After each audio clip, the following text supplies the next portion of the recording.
ನಾನೀಗ ವಾಂಗಿಬಾತ್ ಮಾಡ್ಕೊತಾ ಇದ್ದೀನಿ. ನಾನು ವಾಂಗಿಬಾತ್ಗೆ ಕ್ಯಾಪ್ಸಿಕಮ್, ಆಲೂಗಡ್ಡೆ, ಬ್ರಿಂಜಾಲ್ 3 ಹಾಕ್ತಾ ಇದ್ದೀನಿ. ನಾವು ಪೊಟೊಟೊಸ್ ಬಂದು ತುಂಬ ಚೆನ್ನಾಗಿರುತ್ತೆ, ಕ್ರಿಸ್ಪಿಯಾಗಿ ಮಾಡ್ಕೊಂಡ್ರೆ ಇದು ಟೇಸ್ಟ್ ಚೆನ್ನಾಗಿರುತ್ತೆ, ಎಲ್ಲರಿಗೂ ಇಷ್ಟ ಆಗುತ್ತೆ.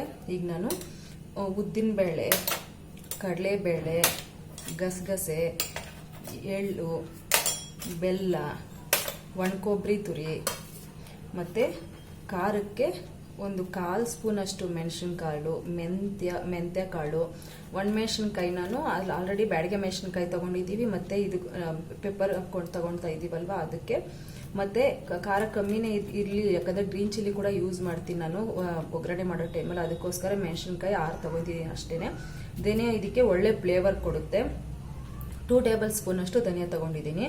ಇದು ಚಕ್ಕೆ, ಲವಂಗ, ಏಲಕ್ಕಿ ಇಷ್ಟೇ. ಇದಕ್ಕೆ ನಾನು ಇಂಗು ಆ್ಯಡ್ ಮಾಡ್ಕೊತೀನಿ ಪೌಡ್ರ್ ಮಾಡೋವಾಗ. ತೋರಿಸ್ತೀನಿ ಬನ್ನಿ ಯಾವ ಥರ ಮಾಡೋದು ಅಂತ.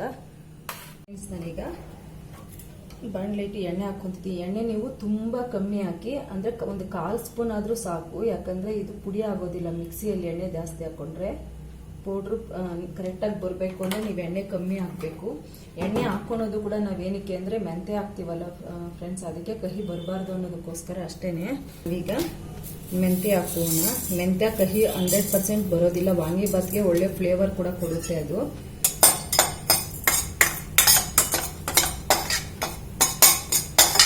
ನೀವು ಈ ಗೊಜ್ಜನ್ನ ನೈಟ್ ಮಾಡಿ ಇಟ್ಕೋಬೋದು ಕೂಡ. ಬೆಳಗ್ಗೆ ನೀವು ರಾತ್ರಿ ಗೊಜ್ಜು ಮಾಡಿ ಇಟ್ಕೊಂಡ್ರೆ ಬೆಳಗ್ಗೆ ನೀವು ರೈಸ್ ಮಾಡ್ಕೋಬೋದು. ಏನಾದರೂ ಪಾರ್ಟೀಸ್ ಇದ್ದಾಗ ನೀವು ಗೊಜ್ಜು ಕೂಡ ಮಾಡಿ ಇಟ್ಕೊಂಡು ಬೆಳಗ್ಗೆ ರೈಸ್ ಮಾಡ್ಕೊಂಡ್ರೆ ಮುಗಿಯುತ್ತೆ, ನಿಮ್ಮ ಟೈಮ್ ಸೇವ್ ಆಗುತ್ತೆ. ಈಗ ಮೆಣಸು ಹಾಕ್ತಾ ಇದ್ದೀನಿ. ಮೆಣಸು ಹಾಕಿದ್ಮೇಲೆ ಸ್ಟವ್ ಫುಲ್ಲು ಕಮ್ಮಿ ಇಟ್ಕೊಳ್ಳಿ. ಚಕ್ಕೆ ಹಾಕ್ತಾ ಇದ್ದೀನಿ. ನೀವು ಲವಂಗ ಆದಷ್ಟು ಕಮ್ಮಿ ಹಾಕಿ. 2 ಏಲಕ್ಕಿ. ಈಗ ಕಡಲೆಬೇಳೆ ಹಾಕ್ತಾ ಇದ್ದೀನಿ. ಉದ್ದಿನಬೇಳೆ. ಇದನ್ನ ಸ್ವಲ್ಪ ಲೈಟಾಗಿ ಹುರ್ಕೋಣ. ಮಿಕ್ಕಿದ್ದನ್ನ ಆಮೇಲೆ ಆ್ಯಡ್ ಮಾಡೋಣ. ಈಗ ನಾನು ಧನಿಯಾ ಹಾಕ್ತಾ ಇದ್ದೀನಿ. 2 ಟೇಬಲ್ ಸ್ಪೂನ್ ಇದೆಯಲ್ಲ.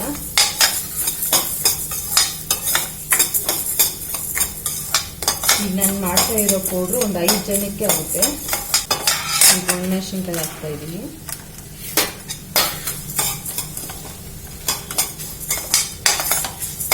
ಈಗ ಬ್ಯಾಡಿಗೆ ಮೆಣಸಿನ್ಕಾಯಿ ನಿಮಗೆ 11 ಇದೆ. ಇದು ಬ್ಯಾಡಿಗೆ ಮೆಣಸಿನ್ಕಾಯಿ ನಾವು ಹಾಕೋದು ಸ್ವಲ್ಪ ಸ್ವೀಟ್ನೆಸ್ ಕೊಡುತ್ತೆ, ಪ್ಲಸ್ ಇದು ಕಲರ್ ಬರೋದಕ್ಕೋಸ್ಕರ ಹಾಕ್ತಿದ್ದೀವಿ ನಾವು ಬ್ಯಾಡಿಗೆ. ಈಸಿ ತುಂಬ ಪೌಡ್ರ್ ಮಾಡೋದು. ಇಷ್ಟೇ ಪದಾರ್ಥಗಳಾಕಿ ಇದಕ್ಕೆ ನಾನು ಗಸಗಸೆ ಆ್ಯಡ್ ಮಾಡ್ತೀನಿ. ಇವಾಗ ಇಂಗು ಆ್ಯಡ್ ಮಾಡಿಕೊಂಡು ಪೌಡ್ರ್ ಮಾಡ್ತೀನಿ. ನೀವು ಇದನ್ನು ಪೌಡ್ರ್ ಮಾಡಿ ಇಟ್ಕೊಬೋದು. ನಾನು ಕೊಬ್ಬರಿ ತುರಿ ಹಾಕ್ತಿರೋ ಪೌಡ್ರ್ ಮಾಡಿ ಇಟ್ಕೊಂಡ್ರೆ ನಿಮಗೆ ಫ್ರಿಜ್ಜಲ್ಲಿ 1 ಮಂತ್ ತನಕ ನೀವು ಇಡ್ಬೋದು, ಏನೂ ಆಗೋದಿಲ್ಲ. ಹೊರಗಡೆ ಇಟ್ಟರು 15 ದಿವಸ ಏನೂ ಆಗೋದಿಲ್ಲ. ಆದಷ್ಟು ಒಂದು 1 ವೀಕಿಗೆ ಒಂದ್ಸರಿ ಮಾಡ್ಕೊಳ್ಳಿ ಫ್ರೆಂಡ್. ನಾವು ವಾಂಗಿಬಾತ್ ಗೊಜ್ಜು ಮಾಡ್ತೀವಿ ಅನ್ನೋ ಟೈಮಲ್ಲಿ ಪೌಡ್ರ್ ಮಾಡಿಕೊಂಡ್ರೆ ತುಂಬ ಫ್ಲೇವರ್ಫುಲ್ ಆಗಿರುತ್ತೆ. ಈಗ ನಾನು ಗಸಗಸೆ ಹಾಕ್ತಾ ಇದ್ದೀನಿ. ಗಸಗಸೆ ಕೂಡ ತುಂಬ ಒಳ್ಳೆ ಫ್ಲೇವರ್ ಬರುತ್ತೆ.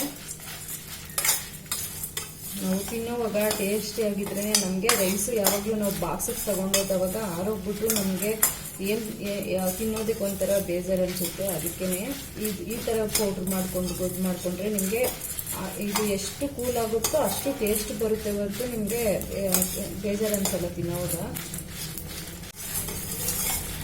ಈಗ ನಾನು ಸ್ಟವ್ ಆಫ್ ಮಾಡ್ಕೊತೀನಿ ಫ್ರೆಂಡ್ಸ್. ಇದಕ್ಕೆ ಈಗ ಇಂಗು ಪೌಡ್ರನ್ನ ಆ್ಯಡ್ ಮಾಡ್ತಾ ಇದ್ದೀನಿ. ನಿಮ್ಮ ಇಷ್ಟ, ನೀವು ಯಾವುದಾದ್ರೂ ಹಾಕ್ಕೊಳ್ಳಿ, ಬಟ್ ಇಂಗು ಪೌಡ್ರ್ ಹಾಕ್ಕೊಂಡ್ರೆ ಟೇಸ್ಟಿ ಇರುತ್ತೆ. ನಿಮ್ಗೆ ಇಷ್ಟ ಇಲ್ಲ ಅಂದರೆ ಕೂಡ ಬಿಡ್ಬೋದು, ಹಾಕ್ಕೋಬೇಕು ಅಂತ ಕಂಪಲ್ಸರಿ ಅಂತೇನೂ ಇಲ್ಲ. ಈಗ ನಾನು ಒಂದು 1/4 ಸ್ಪೂನು ಅರಿಶಿನ ಹಾಕ್ತೀನಿ.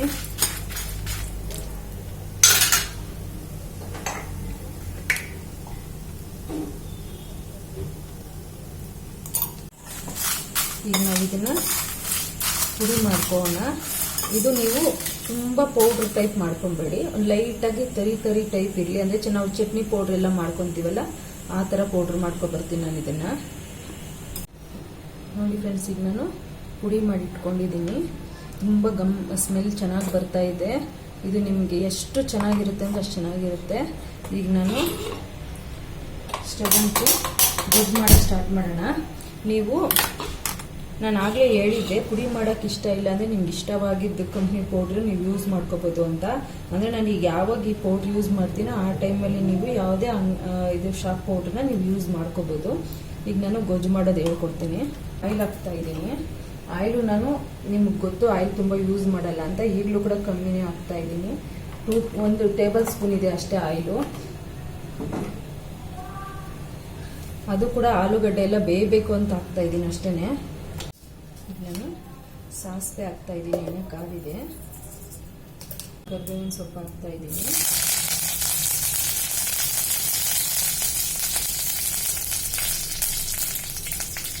ಗೋಡಂಬಿ ನಿಮ್ಗೆ ಇಷ್ಟ ಅನ್ಸಿದ್ರೆ ಮಾತ್ರ ಹಾಕ್ಕೊಳ್ಳಿ.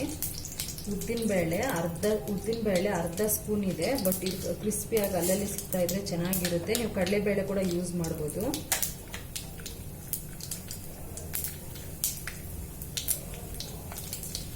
ಗ್ರೀನ್ ಚಿಲ್ಲಿ ಕೂಡ ನಾನು ಈಗಲೇ ಹಾಕೊಂಡ್ಬಿಡ್ತಾ ಇದ್ದೀನಿ. 3 ಗ್ರೀನ್ ಚಿಲ್ಲಿ ಇದೆ, ಉದ್ದು ಕಟ್ ಮಾಡಿಟ್ಟಿದ್ದೀನಿ.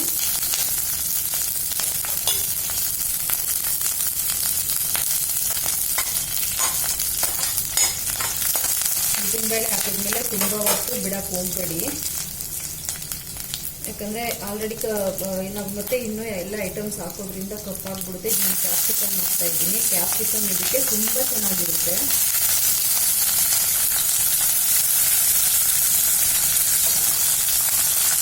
ಕ್ಯಾಪ್ಸಿಕಮ್ ಆದಮೇಲೆ ನಾನು ಎಣ್ಣೆ ಯೂಸ್ ಮಾಡ್ತಾ ಇದ್ದೀನಿ. ಒಳ್ಳೆ ಫ್ಲೇವರ್ ಕೊಡುತ್ತೆ.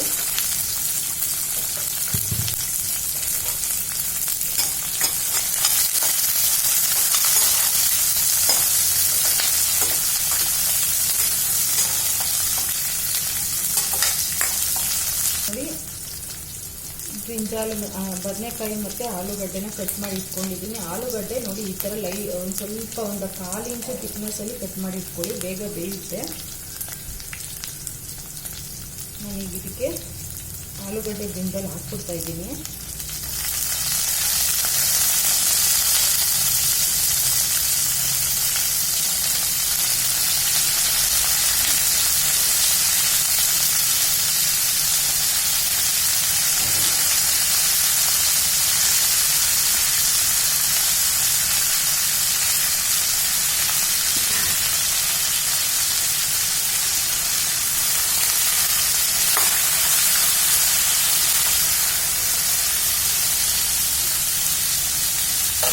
ಈಗ ನಾನು ಇದಕ್ಕೆ ಸ್ವಲ್ಪ ಅರಿಶಿನ ಯೂಸ್ ಮಾಡ್ತೀನಿ.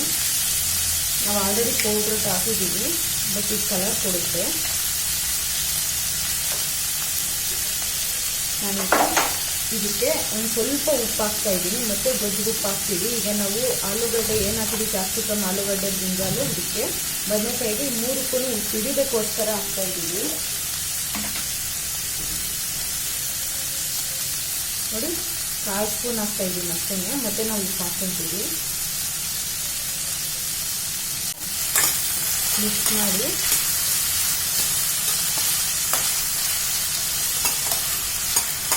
ನಾವು ಎಣ್ಣೆ ಕಮ್ಮಿ ಹಾಕಿದ್ದೀವಲ್ಲ, ನಿಮ್ಗೆ ಬೇಕಾದರೆ ಎಣ್ಣೆ ನೀವು ಜಾಸ್ತಿ ತಿಂತೀನಿ ಅನ್ನೋರು ಎಣ್ಣೆ ಹಾಕೋಬೋದು. ಇದಕ್ಕೆ ತುಪ್ಪ ಎಲ್ಲ ಯೂಸ್ ಮಾಡೋಕ್ಕೆ ಹೋಗಬೇಡಿ, ಚೆನ್ನಾಗಿರಲ್ಲ, ಫ್ಲೇವರ್ ಸತ್ತೋಗುತ್ತೆ. ಈಗ ನಾನು ಇದಕ್ಕೆ ಗ್ಯಾಸ್ ಹಾಕಿ ಒಂದು 3 ನಿಮಿಷ ಹುರ್ಕೊತೀನಿ. ಸ್ಟವ್ ಕಮ್ಮಿ ಇಟ್ಕೊಳ್ಳಿ, ಆಗ ಸೀದೋಗೋದಿಲ್ಲ. ಸೆಂಟ್ರಲ್ಲಿ ಮಿಕ್ಸ್ ಮಾಡ್ತಾ ಇರಿ. ಈಗ ನೋಡಿ, ಬೆಂದಿದೆ ಆಲೂಗಡ್ಡೆ ಎಲ್ಲ. ನೀವು ಯಾವ ಥರ ಚೆಕ್ ಮಾಡ್ಕೊಬೋದು ಅಂದರೆ, ಒಂದು ಪೀಸ್ ತೊಗೊಂಡು ನಿಮಗೆ ನೋಡಿದ್ರೆ ಗೊತ್ತಾಗುತ್ತೆ. ಈಗ ನಾನು ಇದನ್ನು ಸಪ್ರೇಟಾಗಿ ತೊಗೊಂಡ್ಬಿಡ್ತೀನಿ. ಇದು ಆಲ್ರೆಡಿ ಉಪ್ಪು ಹಾಕಿದ್ದೀವಿ ನಾವು, ಗ್ರೀನ್ ಚಿಲ್ಲಿ ಹಾಕಿದ್ವಲ್ಲ, ಉಪ್ಪು ಖಾರ ಇದ್ದಿರುತ್ತೆ. ಇದರಲ್ಲೇ ಹುಣಸೆಹಣ್ಣೆಲ್ಲ ಹಾಕಿದ್ರೆ ಚೆನ್ನಾಗಿರಲ್ಲ ಟೇಸ್ಟು. ನಾನು ಇದೇ ಬಾಣಲಿಗೆ ಈಗ ಹುಣಸೆಹಣ್ಣು ಹುಳಿ ಹಾಕ್ತಾ ಇದ್ದೀನಿ. ಹುಣಸೆಹಣ್ಣು ಒಂದು ಸ್ವಲ್ಪ ಜಾಸ್ತಿ ಹಾಕ್ಕೋಬೇಡಿ, ಯಾಕಂದರೆ ಇದು ನಾವು ಅಂದ್ಕೊಂಡು ವಾಂಗಿಭಾತ್ ಅಂದ ತಕ್ಷಣ ಹುಣಸೆಹಣ್ಣು ಜಾಸ್ತಿ ಇರಬೇಕು ಅಂತ ಸುಳ್ಳು. ನಾನು 1 ಸ್ಪೂನ್ ಅಷ್ಟು ಹುಣಸೆಹಣ್ಣು ಗೊಜ್ಜು ಹಾಕ್ತಾ ಇದ್ದೀನಿ. ಸ್ವಲ್ಪ ಗಟ್ಟಿಯಾಗಿ ಮಾಡ್ಕೊಳ್ಳಿ ಹುಣಸೆಹಣ್ಣು ಹುಳಿ. ಇದಕ್ಕೆ ಈಗ ನಾವು 1/4 ಸ್ಪೂನ್ ಮಾತ್ರ ಉಪ್ಪು ಹಾಕಿದ್ವಲ್ಲ, ಮಿಕ್ಕಿದ ಇನ್ನೊಂದು ಅರ್ಧ ಸ್ಪೂನ್ ಉಪ್ಪು ಈಗ ಹಾಕ್ತಾ ಇದ್ದೀನಿ. ಈಗ ಇದಕ್ಕೆ ಬೆಲ್ಲ ಕೂಡ ಹಾಕ್ಬಿಡ್ತಾ ಇದ್ದೀನಿ. ಕೊಬ್ಬರಿ ತುರಿ ಕೂಡ ಈಗ ಹಾಕ್ತಾ ಇದ್ದೀನಿ. ಹುಣಸೆ ಹುಳಿ ನಾವು ಸ್ವಲ್ಪ ಹಸಿ ವಾಸನೆ ಹೋಗಬೇಕು. ಒಂದು ಅದ್ರ ಜೊತೆ ಬೆಲ್ಲ ಕೂಡ ಹಾಕಿದ್ದೀವಿ, ಉಪ್ಪು ಹಾಕಿದ್ದೀವಿ, ಮೂರು ಹೊಂದ್ಕೋಬೇಕು.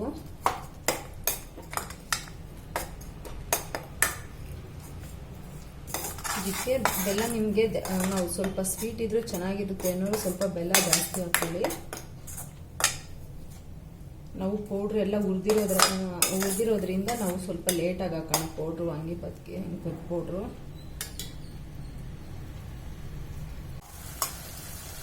ನೋಡಿ ಹಸಿ ವಾಸನೆ ಹೋಯ್ತು, ಸ್ವಲ್ಪ ಗಟ್ಟಿ ಬರ್ತಿದೆ. ಈಗ ನಾನು ಇದಕ್ಕೆ 2 ಸ್ಪೂನ್ ಅಷ್ಟು ವಾಂಗಿಬಾತ್ ಪೌಡ್ರ್ ಯೂಸ್ ಮಾಡ್ತಿದ್ದೀನಿ.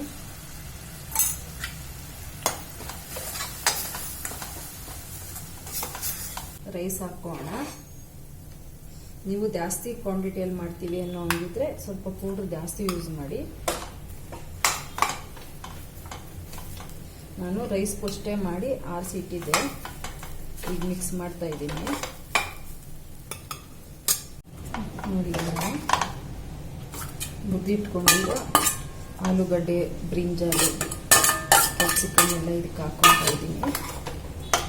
ಅಷ್ಟೇ ಅನ್ನ ಹಾಕಿದ ತಕ್ಷಣ ಹಾಕಿ ಇದೆಲ್ಲ ಮಿಕ್ಸ್ ಮಾಡಿದ್ರೆ ಚೆನ್ನಾಗಿರಲ್ಲ. ನಾನೀಗ ಸ್ಟವ್ ಆರಿಸ್ಕೊಂಡು ಮಿಕ್ಸ್ ಮಾಡ್ಕೊತಿದ್ದೀನಿ. ಆಮೇಲೆ ಸ್ಟವ್ ಅಂಟಿಸಿ ಒಂದು ನಿಮಿಷ ಕ್ಯಾಪ್ ಹಾಕಿ ಸ್ಟವ್ ಅಂಟಿಸಿದ್ರೆ ಎಲ್ಲ ಮಿಕ್ಸ್ ಆಗಿಬಿಡುತ್ತೆ, ಸಾಕು.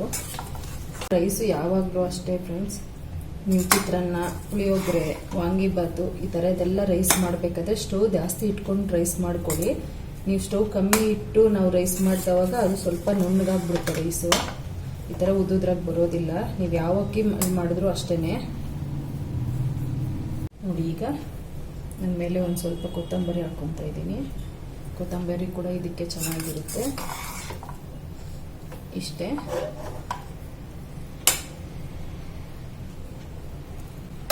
ಇದನ್ನು ಚಾಪಾಗಿ ಒಂದೇ ಒಂದು ಅರ್ಧ 30 ಸೆಕೆಂಡ್ಸ್ ಸ್ಟವ್ ಕಮ್ಮಿ ಇಟ್ಕೊಂಡು ಸ್ವಲ್ಪ ದಮ್ ಟೈಪ್ ಮಾಡ್ಕೊಳ್ಳೋಣ. 30 ಸೆಕೆಂಡ್ಸ್ ಅಷ್ಟೇ ಸಾಕು, ಜಾಸ್ತಿ ಮಾಡಕ್ಕೆ ಹೋಗ್ಬೇಡಿ, ಸೀದೋಗ್ಬಿಡುತ್ತೆ. ಇದೇನಕ್ಕೆ ಈ ಥರ ಮಾಡ್ತೀವಿ ಅಂದರೆ ಆ ಫ್ಲೇವರ್ಸ್ ಏನಿದೆ ಅದು ರೈಸೆಲ್ಲ ಇಟ್ಕೋಬೇಕು ಅನ್ನೋದಕ್ಕೋಸ್ಕರ ಮಾಡ್ತೀವಿ ಅಷ್ಟೇ. ಫ್ರೆಂಡ್ಸ್, ಈಗ 30 ಸೆಕೆಂಡ್ ಆಗಿದೆ. ನಾವು ಸ್ಟವ್ ಆಫ್ ಮಾಡ್ಕೊಳ್ಳೋಣ. ನೋಡಿ, ಈಗ ರೆಡಿ ಇದೆ. ನೋಡಿ ಫ್ರೆಂಡ್ಸ್, ಇಷ್ಟೇ. ತುಂಬ ಅಂದರೆ ತುಂಬ ಈಸಿ ಮಾಡೋದು ಇದು.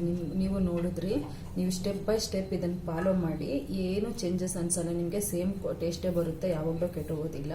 ಈ ಪೌಡ್ರ್ ಇವಾಗ ನಾನು ಮಾಡಿರೋ ಪೌಡ್ರು ನಿಮಗೆ ಈಗ ನಾನು 3 ಟೈಮ್ಸ್ ಆಗುತ್ತೆ. ನಾನು ಹೇಳಿದ 5 ಜನಕ್ಕೆ ಆಗುತ್ತೆ ಅಂತ ನಾನು ಇಬ್ಬರಿಗೆ ಮಾಡಿದ್ದೀನಿ. ಈಗ ನೋಡಿ, ಇದು ಒಂದ್ಸರಿ ನೀವು ಟೇಸ್ಟ್ ಮಾಡಿ ನೋಡಿ, ನಿಮ್ಗೆ ಇಷ್ಟ ಆಗುತ್ತೆ. ನನ್ನ ಚಾನಲ್ ಸಬ್ಸ್ಕ್ರೈಬ್ ಮಾಡ್ಕೊಳ್ಳಿ, ಲೈಕ್ ಮಾಡೋದು, ಶೇರ್ ಮಾಡೋದು ಮರಿಬೇಡಿ. ಇಷ್ಟೊತ್ತು ನಾನು ಮಾಡಿದ ಅಡುಗೆ ನೋಡಿದ್ದಕ್ಕೆ ನಿಮಗೆಲ್ಲರಿಗೂ ಥ್ಯಾಂಕ್ ಯು.